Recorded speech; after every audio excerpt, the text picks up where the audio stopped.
దేవుడికి దేవుని నామానికి వందనములు. మరి మధ్యలో ఉన్న అయ్యగారికి, అమ్మగారికి, సంఘ పెద్ద గారికి, కూడి వచ్చిన నా బంధువులకి, స్నేహితులకి, సంఘస్థులకి అందరికీ పేరు పేరున ధన్యవాదములు. నేను ఈ ప్రార్థన ఎందుకు పెట్టుకున్నానంటే, ఈ కూడిక ఎందుకు పెట్టుకున్నానంటే, ఎంతమంది ఎందుకు చనిపోతున్నారో తెలియకుండా చచ్చిపోతున్నారు. ఏ పరిస్థితుల్లో చచ్చిపోతున్నారో కూడా తెలియదు. మనం ఎందుకు పుట్టాము, అసలు ఎందుకు చచ్చిపోతున్నాము అనే భావం తెలియకుండా అసలు వాళ్ళు చచ్చిపోతున్నారు.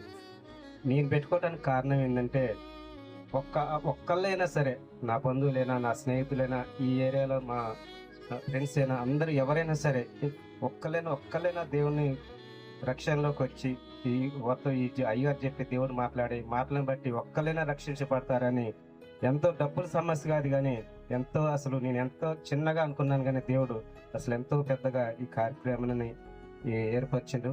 అయితే దీంట్లో కొద్దిగా నా చిన్న సాక్ష్యం చెప్తా. ఒకప్పుడు నా పరిస్థితి ఏందో మీ అందరికీ తెలుసు. ఒకప్పుడు పరిస్థితి ఎట్లా ఉండేదంటే, నాది మామూలుగా సిమెంట్ పిల్లలు వర్క్ చేసుకునేటోళ్ళని. అలాంటిది దేవుడు ఈరోజు ఈ స్థితిలో ఉంచిండు. అసలు నేను ఖమ్మం వెళ్ళేటప్పుడు చూస్తుంటా, పనికి వెళ్ళేటప్పుడు అట్టా మీద పోయినప్పుడు ఒక బండి వచ్చి ఆగేది. బండి వచ్చి ఆగినప్పుడు పని కోసం క్యారేజీ సంకలో పెట్టుకొని ఆ బండి వచ్చి ఆగితే బండి కోసం ఉరికి అన్న పని ఉందన్న అని అడిగేటోని నేను. ఎందుకంటే ఆ రోజు స్థితి అసలు ఎలాంటిదంటే, అసలు పని కోసం కుటుంబాన్ని పోషించుకోవటానికి కోసం ఎంతగానో ఇబ్బంది పడేది. అసలు మేము దేవునిలోకి తెలుసుకున్నాక, కొంతమంది చెప్పిన సువార్తను బట్టి, ఆ సువార్త ద్వారా దేవుని తెలుసుకొని మా కుటుంబంలో చేసిన సాక్ష్యాన్ని బట్టి కూడా ఎన్నో సాక్ష్యాలు మా కుటుంబంలో దేవుడు గొప్ప సాక్ష్యాలు చేశారు.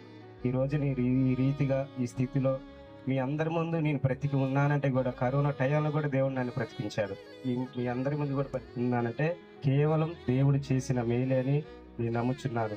ఒక్కలైనా సరే ఈ సువార్త ద్వారా ఒక్కలైనా రక్షించబడతారనే ఆశతో నేను ఈ సెమీ క్రిస్మస్ వేడుక చేయటం జరిగింది. అంతా దేవుడికి మహిమ కలుగును గాక.